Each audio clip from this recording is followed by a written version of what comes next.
So I made a little boo-boo last week. I didn't realize this. I'd forgotten. I had planned out, stuff ahead of time and such for a month or two, and then I remembered all of a sudden last week, this week, as I was getting ready to preach the second week of our run series, and the last week of our run series, that wait a minute, there was a week there where Chad had to fill in for me. So if I don't start our Easter series, I'm going to be talking about Palm Sunday on Easter, so that's going to be a little weird. So we'll pause on the run series. We'll take a break. That's all right. We need to take a break after you run for a little while. And we're going to just jump into our Easter Lent series here.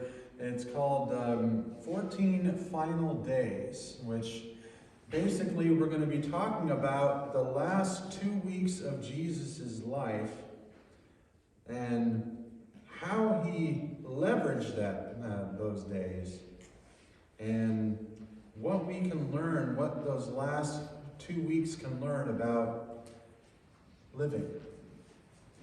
Hi guys, come on back. It's time for you guys to go back there. Already? I know, it's crazy, isn't it? Yeah. Linda thought she was going to get a week off. Ha! Oh well. So this series also comes with a little bit of homework for you guys. I was going to print it out.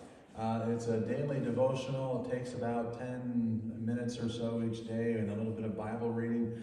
I was going to print out little packets for you guys, but it just became impractical. I realized that it was going to be like 50, 60 sheets of paper if I was going to be going through. We don't even have our copier set up yet, so we'll be getting that set up soon. But what I'm going to do is I'm going to email that devotional out to you this afternoon so that you'll have it for today, and then I'll email each day's out as we go through each day, and I'll get it the night before so that you have it in the morning if you're one of those people that like to do your Bible reading in the morning. So that will be coming this afternoon. Day 1 will be coming this afternoon, and the day 2 will be in your inbox tonight for you in the morning. I'm a night owl, so it'll probably be after most of you guys go to bed. So, but as we start out in this series today, if you're one of those people who like to take notes, then I'll have you start out this way. You can write down your name,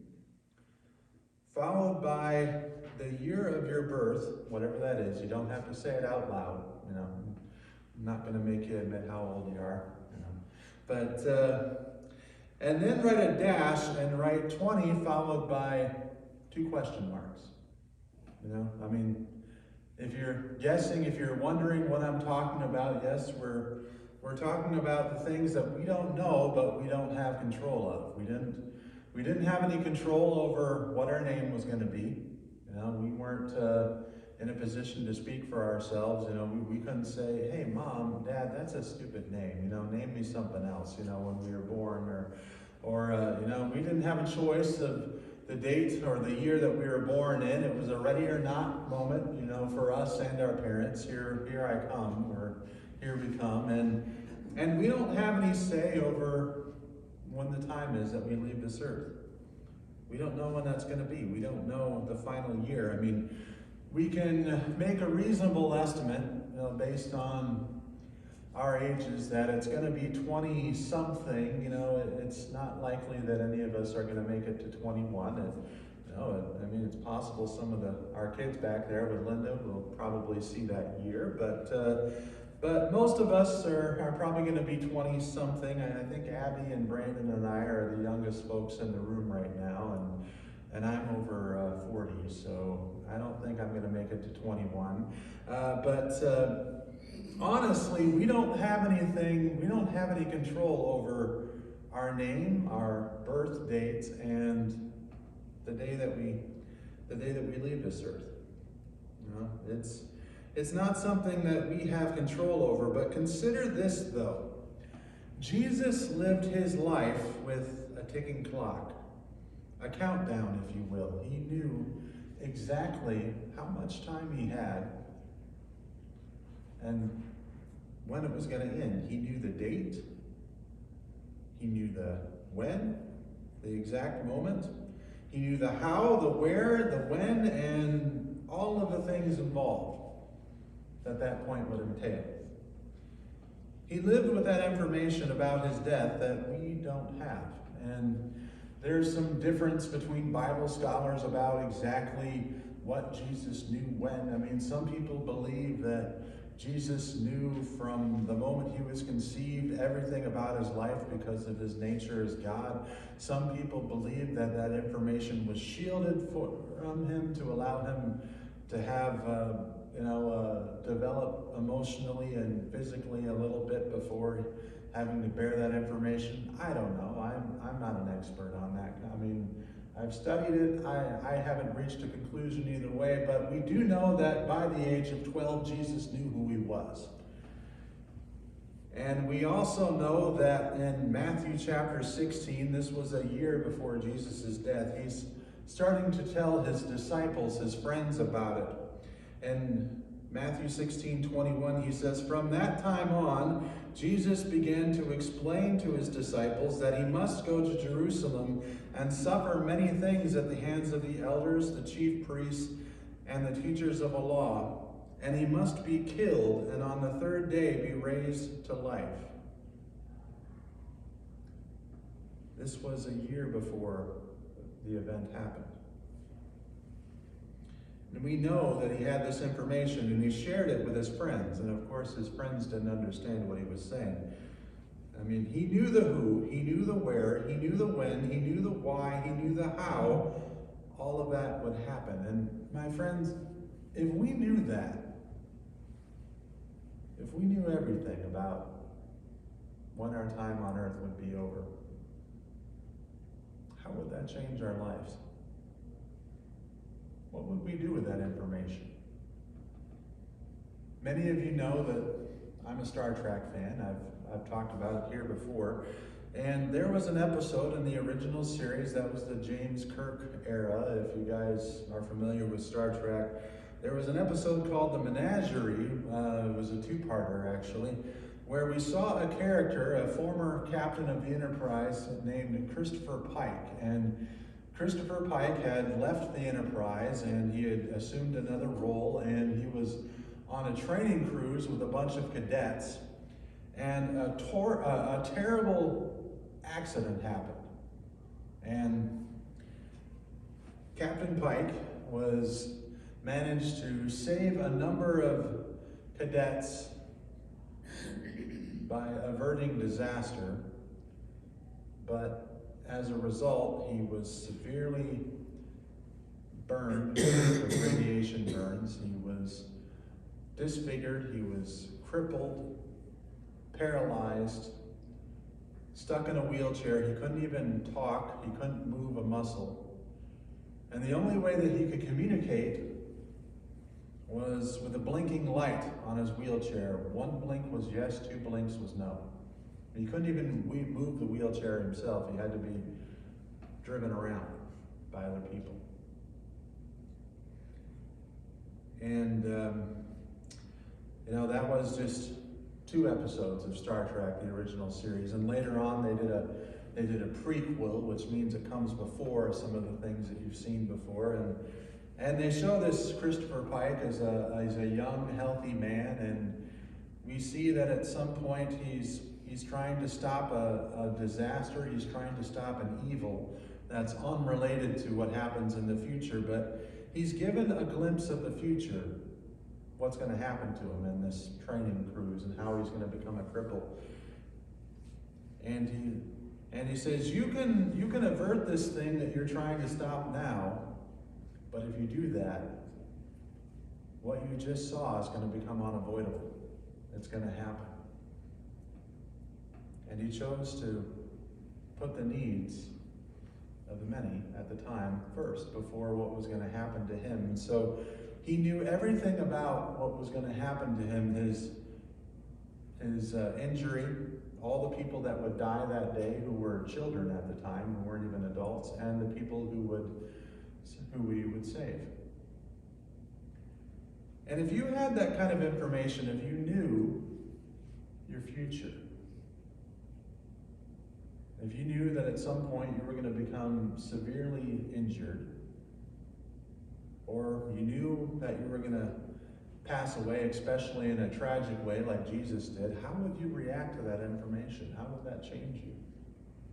How would that change the way you spend your life? It even says in the Gospel of Luke that when the time had come, Jesus set his face toward Jerusalem. He literally walked into his own execution. And he did it because he knew the why. He said, I have come to ransom the many so that they may have life and have it to the full. He lived those days with purpose because he knew his days were limited. See, our days are limited too. We just don't know what the end date's going to be. But the psalmist in Psalm 90, verse 12 writes, teach us to number our days so that we may gain a heart of wisdom. In other words, help us to remember that our days are few. And when we realize our days are limited, it tends to refocus our thoughts. And I can tell you, I have discovered this serving in children's ministry. It's not that people are passing away, but I realize that my time with these children is limited. I can literally look at a school year, and I can count out the weeks on the calendar, and every Wednesday night meeting I'm going to have with these kids, I can figure out how many days, how many meetings I'm going to have, how many hours even I'm going to have with a kid each year. I can figure all that out. And that's assuming, of course, that's basically the amount of time I have that year to make an impact on a child's life. And that does not take into account any bad weather cancellations or illnesses or other times when either I'm not there or whatever child I'm trying to reach isn't there. And if I'm lucky, I get that child all the way from pre through 5th grade, or maybe they've moved in or started coming somewhere in between that, or maybe they move away or drift away at some point. Time is fleeting, and those days go by fast. I've been doing this long enough now to where some of the children that I've had in children's ministries have children, and even some of them are coming to my Wednesday night now. And as I get older, the faster, it seems like time just goes faster. And one of my friends once said, life is like a roll of toilet paper. The closer you get to the end, the faster it gets used up. And I thought, well, that's an interesting way to put it, I guess. But we need to remember how short our time is. See, when we realize our days are counting down, we really want to make our days count. And Psalm 90:12, again, teach us to number our days so that we may gain a heart of wisdom. You see, Jesus knew that there were 14 days left, and Jesus chose to go to a funeral.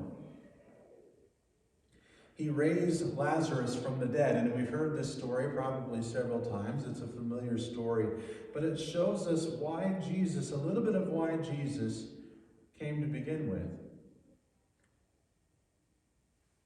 He came to make his days matter. He only lived 33 years, and the entirety of history was changed as a result, and our calendar hinges on the life of Jesus, and Jesus changed history literally one person at a time. And as we look at this story, we look at John chapter 11, starting in verse 1. Now a man named Lazarus was sick. He was from Bethany, the village of Mary and her sister Martha. This Mary, whose brother Lazarus now lay sick, was the same one who poured perfume on the Lord and wiped his feet with her hair. So the sisters sent word to Jesus, Lord, the one you love is sick. When he heard this, Jesus said, this sickness will not end in death. No. It is for God's glory, that God's Son might be glorified through it. Now, my friends, Bethany is near Jerusalem. It's kind of like a small town suburb of Jerusalem. So Jesus would go there often, and he would stay in Bethany as he was visiting Jerusalem. And But he hadn't been there for a while because the last time he was there, a bunch of religious leaders tried to stone him. So he didn't go back there for a while. And now Mary and Martha knew that, they probably tried the doctors, they probably tried everything, and they knew that nothing could help Lazarus except for Jesus. So that's why they sent word to him, Lord, the one you love is sick. So let's see what happened. Well, now Jesus loved Martha and her sister and Lazarus. So let's see what he does here. It says, so when he heard that Lazarus was sick, he immediately got up and went to Bethany. Actually, it doesn't say that. It says he stayed where he was 2 days more. Like what? That doesn't seem right. It seems like it should say what I said the first time, right? That he immediately went, but no, he stayed where he was 2 more days. I remember a month or two ago when my father was in the emergency room, and it turned out to be nothing, thank goodness, but I got a text and late at night from my mother a month or so ago, and that said, we're in the Allen ER right now. Dad is having some pain, and he thinks it's either a kidney stone or possibly his appendix. And when I read that message, I texted back just a few words, I'm on my way. And I got up, I put my phone in my pocket, I put on my coat, I grabbed my keys, I shut off my light, locked my door, and got in my car, and I drove to the hospital. It was 9 o'clock at night. Doesn't matter how late it is. Doesn't matter where it is. When you get a call like that, or when you get a text like that, you go. As it turns out, my father was, he does these little exercises that keeps him in reasonable shape, but the doctor said maybe you shouldn't be doing a yoga plank at 73 years old. It's not good for your back. So he doesn't do that particular stretch anymore. So that's all it was. He just messed his back up a little bit. But we don't always know those things. But yeah, when you get that call, you go. So Jesus waited, and Lazarus died. Jesus didn't show up like Mary and Martha thought he would or should, and Lazarus dies. And sometimes it happens that way, doesn't it? I mean, we think that God doesn't show up the way that we think he should, and something doesn't go the way we think it should, or like we thought was going to happen. But Jesus says God is going to be glorified during this time. So finally, he stays there 2 more days, and then he says to his disciples, he says, let's go back to Judea. And he said, we're going to go to Bethany. Lazarus is sick. And, his disciples didn't understand everything at first, but he plainly says, Lazarus is dead. We're going back to Bethany. And then his disciples are like, well, wait a minute. The last time you were there, they tried to stone you. And you want to go back there? And eventually they know that Jesus is going to go. So Thomas was always the optimist in the group. He says, he's thinking, all right, well, Jesus is going to go back and they're going to kill him. So, he says to the rest of the disciples, let's all go with him so that we all may die with him. I imagine that Jesus has got to be rolling his eyes right at that moment. He's like, come on, Thomas. Man. But so they all go. And when they get there, Lazarus has been dead for 4 days. And Martha comes up to Jesus and she says to him, Lord, if you would have been here, my brother would not have died. And Jesus says to her, your brother will rise again. And Martha doesn't understand what Jesus is saying. She says, I know he will rise again in the resurrection at the last day. And Jesus says, I am the resurrection and the life. The one who believes in me will live even though they die. And whoever lives by believing in me will never die. Do you believe this? He says to her. Now, my friends, this is a statement that only God can make. If I were to tell you I am the resurrection and the life, you would either think I'm crazy, I'm off my rocker, whatever, or I'm a bold-faced liar. Only God can say this. And he says, Martha, do you believe that? And Martha says, yes, Lord. I believe you are the Messiah, the Son of God who has come into the world. So Martha goes and finds Mary, and she says, hey, Mary, Jesus is looking for you. And Mary gets up, and she goes and falls at Jesus' feet, and she says the same exact thing that Martha said. She says, Lord, if you had been here, my brother wouldn't have died.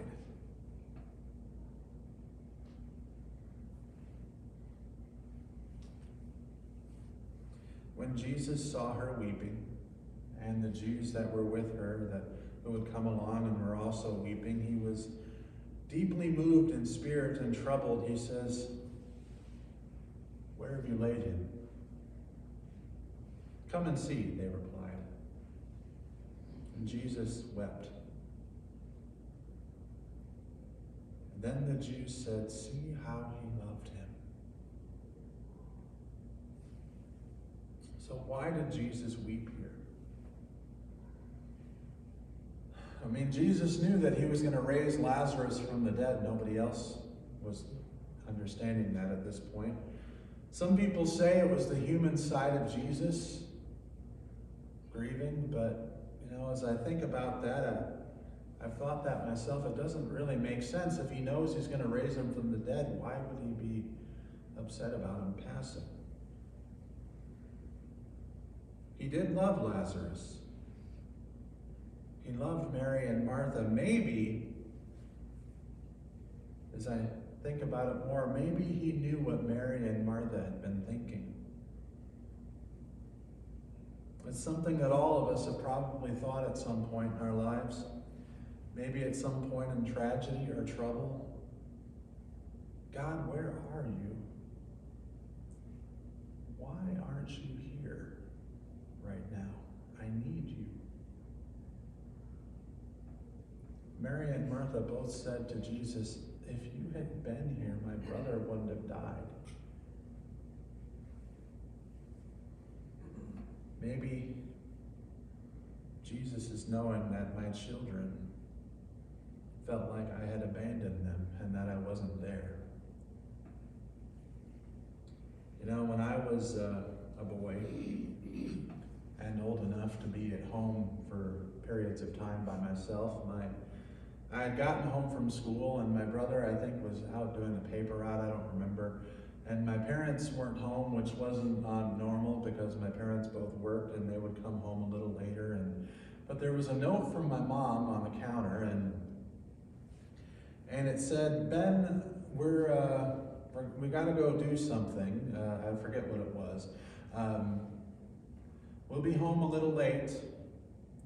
We might need to call you, so if we call you and the operator asks, because they were going to make a collect call, and the operator asks if you want to accept the charges, say yes. Otherwise, we won't be able to talk to you. Now, my childhood imagination took that last sentence too far, and I started imagining what would happen if I accidentally messed that up. If I accidentally said no, or I said the wrong thing. My parents would never be able to talk to me again. It sounds kind of silly, right? No. But That's all I fixated on that. And I was like, oh my gosh, my parents might never, if I screw this up, my parents will never be able to speak to me again. And when my mom got home and my dad got home, she could see I'd been crying. And when she finally understood what I was crying about, what I'd been crying about, she was, I could see how much that affected her. She thought for a minute, oh my gosh, my son thought I was never going to, possibly that I was never going to be able to speak to him again. She held me a little tighter that night. It's silly thing kids think sometimes, but she could see how much I was hurting, and that affected her. And I'm thinking maybe this is what Jesus is feeling at this moment.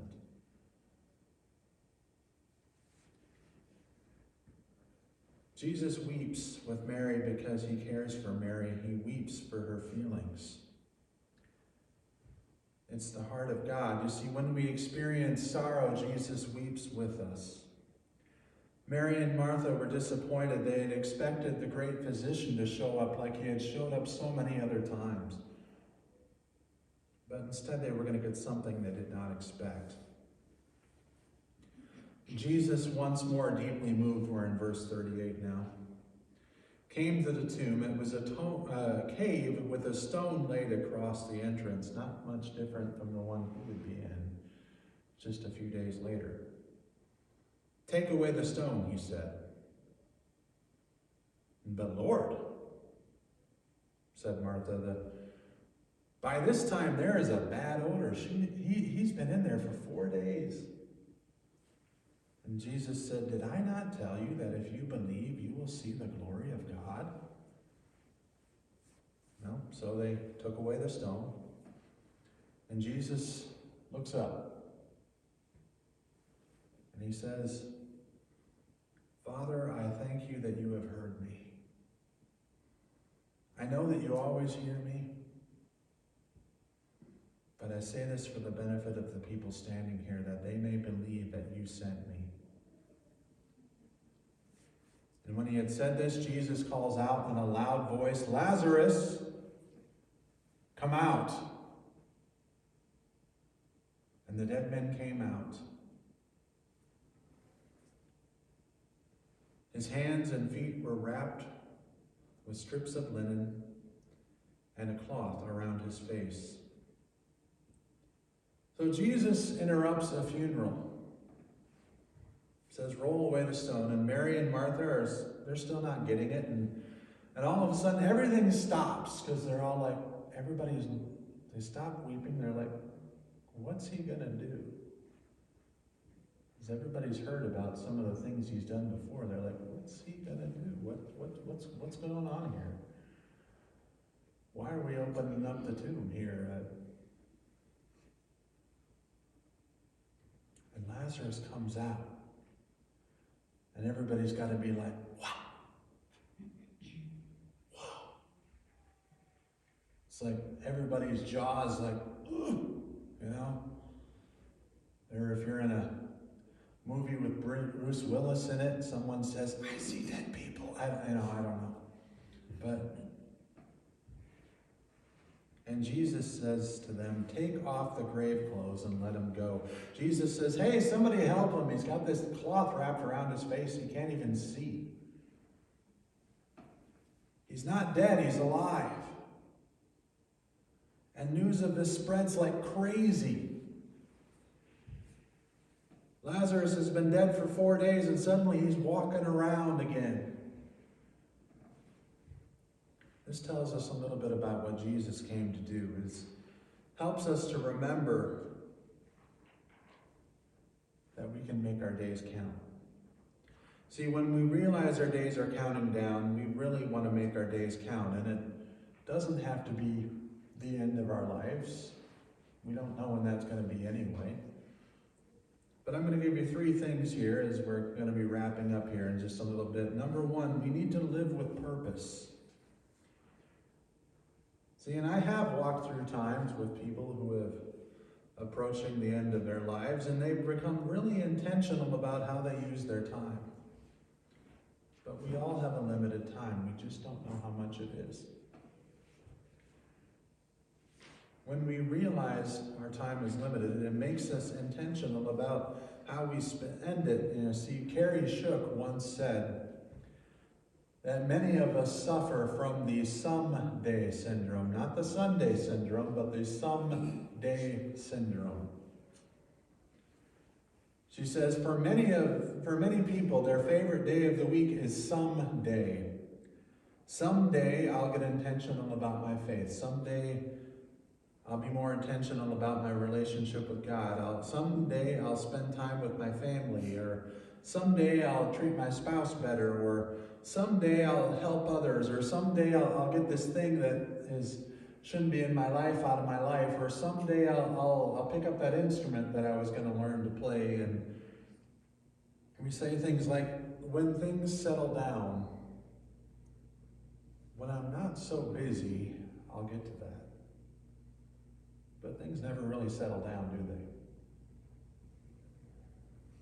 We never really get to the point to where we're not busy. I mean, I'm just thinking about my next few months. I've got a lot of crazy stuff coming up in these next few months. Today I'm having my first VBS meeting with our committee after Heartland Church, and Easter's in 2 weeks. I've already started planning for kids camp. I'm recruiting counselors and recruiting kids. I've got an ordination interview at the end of April. I may be doing a graveside service for my uncle sometime who passed away last year in May. I'm not sure the date on that yet. The church year at Heartland is ending soon, so I've got district reports, budgets for next year, and annual reports for this year that have all got to be written and all of that stuff. And Teacher Appreciation Week is the first week of May, and Heartland's doing some stuff at the schools for that. And then Cinco de Mayo is the same week with our town festival in LaPorte, and we're going to be doing a fundraiser. And we got local church conference in June, Festival of Trails in June, district conference, ordination service at the end of June, maybe some weddings. Some of my friends and family members are getting married. I don't know when all of those dates are yet. My June and July are stacked up. And by the time I get through all of that stuff, it'll be August, and this new school year will be looming, and it'll be time to start thinking about Wednesday nights again. We think, I've just got to get through this. And then things will slow down, but they don't always slow down. A friend of mine who's a teacher just finished a couple weeks ago wrapping up the high school musical, and she said, well, I finished that and I've got 3 more things that just popped up. Everyone I know is very busy. We're all busy people. But Jesus knew his purpose. His purpose was to glorify the Father, and when we know our purpose, it drives our priorities. And as we draw nearer to God, it helps us refocus our purpose and discover our purpose and refocus our priorities in life. And if we don't know our priorities, we end up saying either yes to everything or yes to the wrong things and no to the right things. And Jesus lived a life of purpose. And in this series, during these Bible readings that we do each day, it will help us be purposeful and intentional about drawing near to God during this Easter season. We need to bring clarity to purpose. If we were to write our own eulogy, what would we want people to say at our own funeral? And then once we figured that out, we whittled that down until it's one sentence, and we figure out that is our purpose. And we don't wait until the end of our lives to wish we lived our life that way. We should start now and aim whatever time we have towards that purpose. We have to be purposeful. We also have to be fully present. That's the second thing I'm going to give you. We have to fully invest ourselves in the present, not the someday in the future, not dwelling in the past. We have to invest ourselves in others by giving them their attention, by giving them our attention, I should say. Because paying attention to others is the currency of relationships. Jesus gives Mary and Martha what they needed. To one, he gives the ministry of truth, and the other, the ministry of tears. And thirdly and lastly, we need to be powerful. 2 Timothy 1:7, for the Spirit God gave us does not make us timid, but gives us power, love, and self-discipline. If you've seen the movie The Bucket List with Morgan Freeman and Jack Nicholson, in it. It's about two terminal patients who find out they're going to pass away, and the Jack Nicholson character has a lot of money, so these two are friends. They become friends in the hospital, and they go on a crazy adventure of a series of crazy things. They drive fast race cars, faster than they should, because they drive, they jump out of planes and skydive. They do all kinds of crazy things because they literally have nothing to lose. They're going to die anyway, so do crazy things. The term "the bucket list" is literally things in life you want to do before you kick the bucket. That's how that phrase comes from. But the thing that scares the Jack Nicholson character the most is restoring a relationship with his estranged daughter. See, Jesus interrupting Lazarus' funeral was a tremendous act of courage because it was one of the things that summoned his own death. All of that, what happened, got back to the religious leaders in Jerusalem, and it got back really quick because it was just literally right outside of Jerusalem, and they were scared of him, they were threatened by him, and they were angered by all the things that they were doing. And he knew the religious establishment would take him to the cross, but Jesus set in motion all of these events, and he was there for all of that to happen. All of those things that would lead to his death. What are the things that we run from, my friends?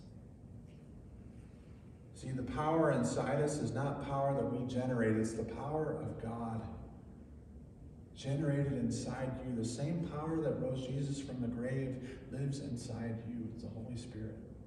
It's God. See,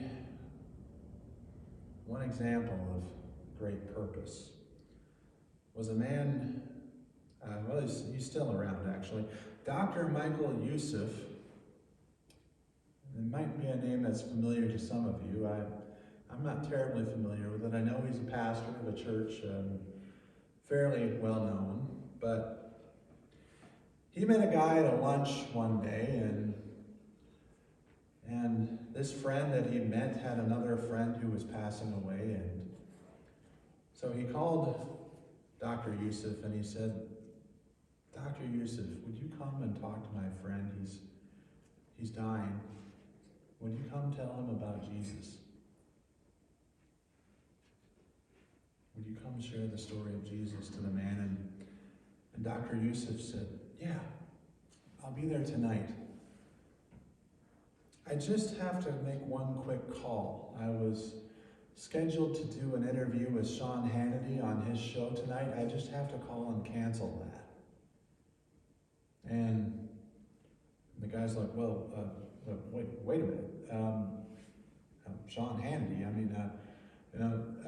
he's not going to die tonight. You can do that interview and you can talk to him tomorrow." And Dr. Youssef says, "Are you sure about that? Because my friend, this is what I live for." As I said, I don't know Dr. Michael Youssef very well, but apparently he's important enough to be known by Sean Hannity, and I'm sure all of us at least know who that person is.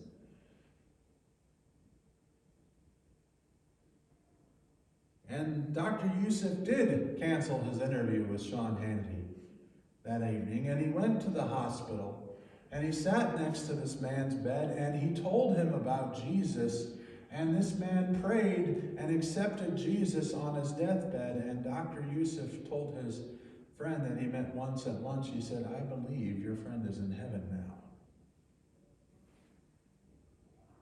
I believe that with all my heart."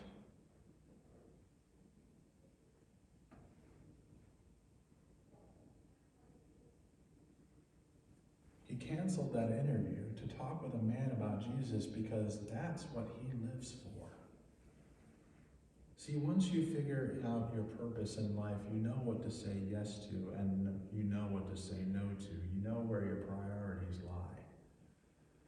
And Sean Hannity can take a back seat to a man getting to know Jesus. That's what Dr. Youssef believed. You know where you need to be. You know where you need to be present. You know where God wants you to exercise power and to have courage. See, because 100 years from now, nobody's going to remember whatever that interview was going to be about with Sean Hannity, but 100 years from now, there's going to be a guy in heaven that wouldn't have been there before. That's a life of purpose. We need to make our days count.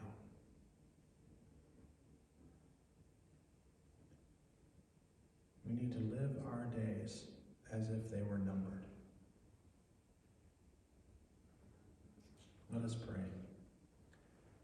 Teach us, O Lord, to number our days so that we may gain a pearl of wisdom. Lord, may that sink into our hearts and dwell within us as we examine the last 2 weeks of your time on earth. May this be something that we never forget. And may we live lives of purpose. And as we come into this time where we fellowship with you, we ask, Lord, that you speak to us. Help us to see the things that we need to say yes to. Help us to see the things that we need to say no to. Help us to see the things that need to get out of our lives, to stop living the some days, and to start making today the focus of our priorities and of our purpose. And Lord, if we don't know what that purpose is, help us to discover it. Whatever purpose and plan you have for our lives, help us to figure that out. Thank you, Lord, in your name. Amen. And as we come to this time of communion, if you're watching at home or on video, if you don't have, you can join us. Just stop the video for a moment, grab something that's like bread and something that's like juice, and we'll be back when you come back. On the night in which Jesus was betrayed, he took the bread, and after giving thanks, he broke it, saying, "This is my body, given for you."